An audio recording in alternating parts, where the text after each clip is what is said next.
வடக்கன்ஸ் எல்லாம் வட்டிக்கு வாங்கியாது ரொட்டி சுட்டு சம்பாதிக்கிறதுல பயங்கரமான ஃபேமஸ். அதுலயும் பானிபூரி மேக்கிங் இருக்கே, தரமான சம்பவம்லாம் இப்ப நெட்ல உலா வருது. அந்த பானிபூரிய மக்கள் வாங்கி சாப்பிட்றத பார்த்தா என்னமோ ஜாலியா தான் இருக்கு, ஆனா சமைக்கிற கன்றாவிய பார்த்தா செம பீதியால இருக்குது.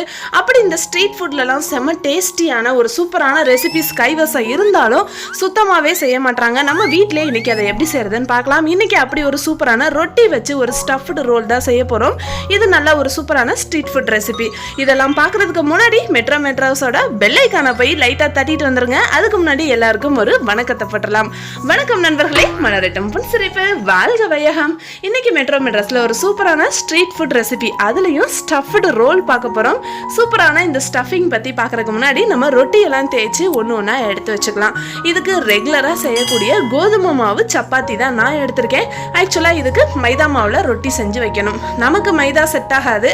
உங்களுக்கு பிடிக்கும்னா உங்களுடைய விருப்பத்துக்கு தக்கன ரொட்டியை கோதுமை மாவுல இல்லைன்னா மைதா மாவுல எதுல வசதியோ அதுல செஞ்சு எடுத்துக்கங்க. பக்காவா 10 சப்பாத்திய ஒத்த சொட்டு எண்ணெய் இல்லாம சும்மா ஒத்த பக்கமும் சுட்டு சுட்டு சூப்பரா எடுத்து வைக்க போறோம். ஏன்னா லாஸ்டா நம்ம எண்ணெய் அல்லது பட்டர் இதை சேர்த்து தான் ரோல் பண்ணி நம்ம இதை ஸ்டஃப் பண்ணி வைக்கணும். அதனால இப்ப நமக்கு எண்ணெய் சேர்க்கணுன்ற அவசியம் இல்லை. எண்ணெயே சேர்க்காட்டி கூட எங்க வீட்டு சப்பாத்தி சும்மா புஷ்ஷுன்னு பூரி மாதிரி தான் வரும். ஸோ இவ்வளவு சூப்பரான புஷ்ஷுன்னு இருக்கக்கூடிய இந்த சப்பாத்தி எல்லாத்தையும் ஒன்னொன்னா எடுத்து நம்ம தனியா ஒரு தட்டுல மாத்திக்கலாம்.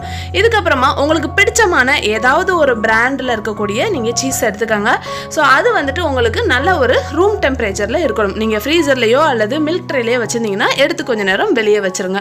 ஸோ இப்போ நம்ம செஞ்சு வச்சிருக்கக்கூடிய ரொட்டிக்கு நடுவுல இந்த கவரை ஓபன் பண்ணிட்டு சென்டரா வச்சுக்கலாம். பக்கத்து அடுப்புல கடிக்க கேரட், பிடிச்ச பீன்ஸ், இதோட 10 ரூபாய் மேகி பாக்கெட்டையும் சேர்த்து போட்டு கொட்டி விட்டு சும்மா மசாலாவை தூவி விட்டு அவிச்சு எடுத்து வச்சிருக்கேன். ஒரு கடாயில தண்ணி நல்லா 2 கப்பு விட்டு கேரட், பீன்ஸ், வெங்காயம், மேகி மசாலாவை கொட்டி விட்டு மேகியை தண்ணியில அப்படியே அவிச்சு தான் எடுத்திருக்கேன். ஸோ எண்ணெயே சேர்க்காம தான் மேகி ப்ரிப்பரேஷன் முடிச்சோம். இந்த மேகிக்கு மேல கொஞ்சமா வெங்காயம், தக்காளி சாஸ், சாண்ட்விச் ஸ்ப்ரெட் இல்லைன்னா மயோனஸ் இருந்தா போட்டுக்கோங்க. இதெல்லாம் ஆப்ஷனல் தான். மெயினே பார்த்தீங்கன்னா நமக்கு அந்த சீஸ்ல அந்த மேகி நல்லா மெர்ஜ் ஆகி அந்த ரொட்டியோட சூப்பரா வரணும், அவ்வளோதான். மற்றபடி இது கூட சேர்க்கக்கூடிய வெஜிடபிள்ஸ் எல்லாமே உங்களோட ஆப்ஷனல் தான். இன்கேஸ் கேப்சிகம் வச்சிருந்தா அதை கூட நீங்க சேர்த்துக்கோங்க. இப்போ அப்படி இப்படின்னு அப்படியே பாய சுருட்டுற மாதிரி சுருட்டி சும்மா கமுத்தி விட்டு தோசைக்கல்ல 2 பக்கமும் வரட்டா இல்லாம எண்ணெயை வாட்டமா ஊத்தி சுட்டெடுக்க போறோம். நல்லா ரிச்சா வேணும் குழந்தைங்களுக்கு கொடுக்கணும்னா கீ சேர்த்துக்கங்க, இல்லைன்னா பட்டர் சேர்த்துக்கங்க. நான் ரெகுலரா இருக்கக்கூடிய குக்கிங் ஆயில் தான் சேர்த்திருக்கேன். இது நல்லா 2 பக்கமும் நல்லா கொஞ்சம் செவக்க வந்ததுக்கு அப்புறமா நல்லா 2ஆ கட்டிங் போட்டு எடுத்து அப்படியே சாப்பிடலாம். ரொம்பவே டேஸ்டியா நல்ல ஒரு டிஃப்ரெண்டா இருந்தது.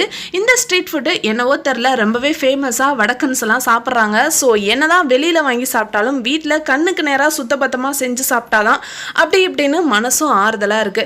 இந்த மாதிரி இன்னொரு சூப்பரான ரெசிபியோட உங்களை சந்திக்கிறேன். Until then, stay tuned with Metro Madras.